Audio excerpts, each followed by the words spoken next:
Hello students, welcome to YouTube study. आज की इस वीडियो में यूपी बोर्ड क्लास 10 के बच्चों का जो आपका प्री बोर्ड एग्जाम हुआ था 2021 का, जो आपका विज्ञान का, जो कि देखिए हर एक जिला का जो प्री बोर्ड एग्जाम हुआ था, अलग अलग क्वेश्चन दिए गए। तो आज की इस वीडियो में देखिए हम आपको प्री बोर्ड एग्जाम का जो आपका फिजिक्स है, केमिस्ट्री है और बायोलॉजी है, इसमें से अगर आप पूरा का क्वेश्चन तैयार कर लेते हैं तो बोर्ड एग्जाम 2021 में इसी में से आपका केवल 25 नंबर का क्वेश्चन सेम टू सेम फंस जाएगा। तो इस वीडियो को पूरे एंड तक देखते रहिए। अगर आप बोर्ड एग्जाम देने वाले हैं तो काफी इंपॉर्टेंट क्वेश्चन है, इसको मैं सॉल्व के साथ बताने वाला हूं, तो वीडियो को पूरे एंड तक देखते रहना। ऐसे इंपॉर्टेंट वीडियोस देखना चाहते हैं तो पहले चैनल को जरूर सब्सक्राइब कर लेना और यहाँ पर जुड़े रहने के लिए।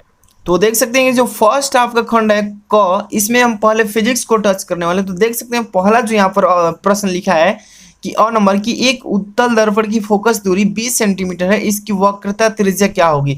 तो देखिए इसका आप कमेंट बॉक्स में आंसर दे सकते हैं अगर आपको मालूम है तो चलिए इसका सॉल्व मैं बता देता हूं। एक एक क्वेश्चन को यहाँ पर बताने वाला हूं। एक उत्तल दर्पण की फोकस दूरी दे रखा है, यानी कि एफ इक्वल टू उत्तल दर्पण की प्लस होती है जो कि 20 सेंटीमीटर यहाँ पर दे रखा है, और वक्रता त्रिज्या पूछा, यानी कैपिटल आर का मान हमें निकालना है। तो आप जानते हैं कि वक्रता त्रिज्या और फोकस दूरी में संबंध क्या होता है, आर इक्वल टू यानी 2f होता है। तो यहाँ पर आर इक्वल टू क्या हो जाएगा, 2 अगुणे, और यहाँ पर एफ का मान कितना है तो 20 सेंटीमीटर, तो आप गुणा कर दीजिए, आर इक्वल टू कितना हो जाएगा यानी कि 40 सेंटीमीटर। तो यानी कि वक्रता त्रिज्या हमारी निकल गई 40 सेंटीमीटर। कौन सा ऑप्शन सही है, यानी ग नंबर सही है। अब आगे देखते हैं क्वेश्चन कि प्रतिरोध का मात्रक पूछा है। इसमें प्रतिरोध का मात्रक पूछा है यानी रेजिस्टेंस का, तो ओम होता है, यानी क नंबर जो ऑप्शन है दिख रहा है ये राइट हो गया। ठीक है, काफी मतलब इजी है और काफी इंपॉर्टेंट भी है। तो देख सकते हैं अगला क्वेश्चन इसमें कि परमाणु नाभिक का 2 बराबर भागों में टूटना कहलाता है, क्या कहलाता है, संलयन कहलाता है कि विखंडन कहलाता है कि क्षरण कहलाता है कि रेडियो सक्रियण। तो देखिए परमाणु नाभिक जो होता है उसको 2 बराबर भागों में बांटना क्या कहलाता है, तो विखंडन कहलाता है, यानी कि जो आप देख रहे हैं ख नंबर ऑप्शन ये राइट हो गया। ठीक है, आगे देख सकते हैं यहाँ पर लिखा है दूसरा सेकंड नंबर क्वेश्चन दूसरा कि नेत्र की समंजन क्षमता से क्या अभिप्राय है। तो यहाँ पर पूछा है कि नेत्र की समंजन क्षमता से अभिप्राय मतलब कर रहा है, इसका परिभाषा क्या होगा, तो ये बताना है। तो देखिए आपको नेत्र की समंजन क्षमता पूछेगा ना तो ऐसे हेडिंग डाल लेना, और इसका परिभाषा क्या बताना है कि मांसपेशियों द्वारा नेत्र लेंस की फोकस दूरी को आवश्यकता अनुसार परिवर्तित करने की क्षमता को नेत्र की समंजन क्षमता कहते हैं। देखिए आपके जो आंख में दोनों तरफ मांसपेशियां होती है, आइरिस, और ये जो क्या करते हैं कि किसी वस्तु से प्रकाश आता है तो अपने अनुसार प्रकाश को जितना आवश्यकता होता है उस उतना ही लेती है, और जितना मतलब अधिक होता है उसको परिवर्तित कर देती है। उसी क्षमता को क्या बोलते हैं, नेत्र की समंजन क्षमता। तो ये आपको लिख देना इतना। और दूसरा का ख नंबर इसमें क्या पूछा है कि किसी चुंबकीय क्षेत्र में स्थित विद्युत धारावाही चालक पर आरोपित बल कब और मतलब अधिकतम होता है, ये पूछा है कि किसी चुंबकीय क्षेत्र में स्थित विद्युत धारावाही चालक पर आरोपित बल कब अधिकतम होता है, ये बताना है। ठीक है, तो देखिए यहाँ पर इसका कि जब किसी धारावाही चालक को चुंबकीय क्षेत्र में रखा जाता है, जब किसी धारावाही चालक को किस क्षेत्र में, चुंबकीय क्षेत्र में रखा जाता है, तो उस पर कार्यरत बल जो होता है F equal to I V L sine theta होता है। क्या होता है, I V L sine theta. ठीक है, अब जहाँ पर जो थीटा है धारावाही चालक एवं चुंबकीय क्षेत्र के दिशा के बीच का एंगल बताता है, यानी कि कोण। ठीक है, अतः यहाँ पर कह सकते हैं कि एफ का मान जब थीटा पर, यानी कि थीटा का मान जब 90 अंश होगा तब अधिकतम होगा। ठीक है, कितना होगा, जब थीटा का मान 90 अंश होगा तब अधिकतम होगा, अर्थात चालक एवं चुंबकीय क्षेत्र दोनों एक दूसरे के क्या होंगे, लंबवत होंगे। ठीक है, तो ये आपको बताना होगा। नेक्स्ट क्वेश्चन देखते हैं। नेक्स्ट क्वेश्चन यहाँ पर देख सकते हैं ग नंबर लिखा है दूसरा का कि जल विद्युत गृह तापीय विद्युत गृह की अपेक्षा क्यों उपयोगी है, ये पूछा है कि मतलब कि जो जल विद्युत गृह होता है तापीय विद्युत गृह की अपेक्षा क्यों उपयोगी होता है, तो ये बताना है। ठीक है, तो देखिए इसको बताएंगे कि ऊर्जा का एक नवीकरण योग्य स्रोत दुर्लभ संसाधनों की रक्षा करता है। क्या करता है, ऊर्जा का एक नवीकरण योग्य स्रोत दुर्लभ संसाधनों की रक्षा करता है, प्रदूषण रहित और इसलिए पर्यावरण अनुकूल दीर्घकालिक वर्ष 1897 में अब देखिए दार्जिलिंग में पूर्ण की गई और पहली जल विद्युत परियोजना अभी तक प्राचलन और ऊर्जा के अन्य स्रोतों की तुलना में उत्पाद, अब देखिए प्राचलन तथा अनुसरण की लागत है, इसलिए ये जो है इससे ज़्यादा उपयोगी है। ठीक है, अब नेक्स्ट क्वेश्चन जो है आपका तीसरा का क नंबर, आप देख सकते हैं इसमें क्या लिखा है तीसरा का क यहाँ पर ध्यान दीजिए।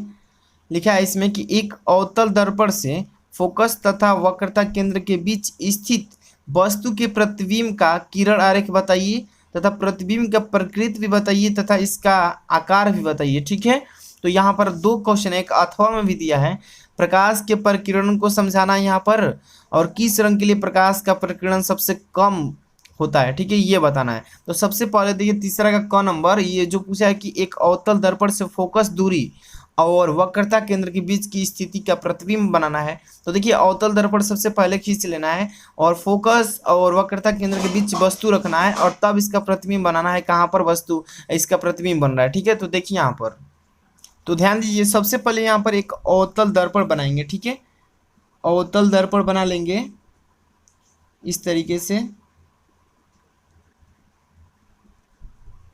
ये इसका द्वारक दे देंगे MN और यहाँ पर मुख्य अक्ष खींचेंगे, पोल देंगे यहाँ पर, और ये हो जाएगा इसका फोकस और ये हो जाएगा सेंटर ऑफ कर्वेचर। ठीक है, अब देखिए यहाँ पर वस्तु कह रहा है कि C एंड F इसके बीच रखना है। ठीक है, यहाँ पर वस्तु को बीच में रखेंगे।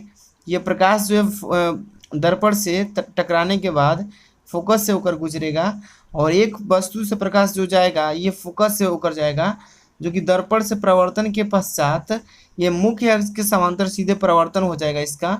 यहाँ पर देखिए काटा है ना, तो यहाँ पर प्रतिबिंब इसका A', B' बन गया। ठीक है, और ये वस्तु है AB। ठीक है, तो यहाँ पर बना है। तो इसमें पूछा क्या है, ध्यान से देखिए, तो यहाँ पर पूछ रहा है कि प्रतिबिंब की स्थिति बताइए। तो प्रतिबिंब का जो स्थिति होगा वक्रता केंद्र तथा अनंत के बीच बनेगा। वक्रता केंद्र यही ना, वक्रता केंद्र तथा अनंत के बीच में प्रतिबिंब की स्थिति होगा। और इसमें पूछा था कि आकार कैसा होगा, तो वस्तु से बड़ा होगा।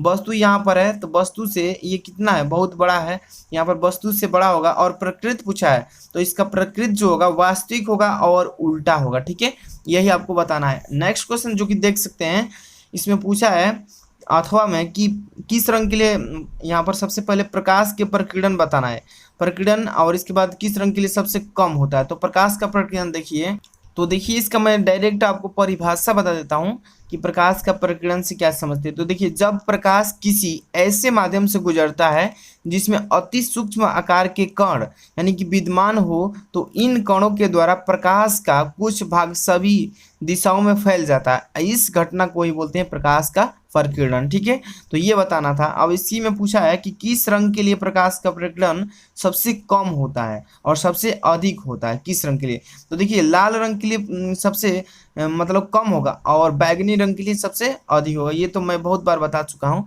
अब नेक्स्ट क्वेश्चन इसमें देखते हैं, तीसरा का ख, कि श्रेणी क्रम में संयोजित करने के स्थान पर वैद्युत युक्तियों को पार्श्व क्रम में संयोजित करने से क्या लाभ है। ठीक है, ये बताना है।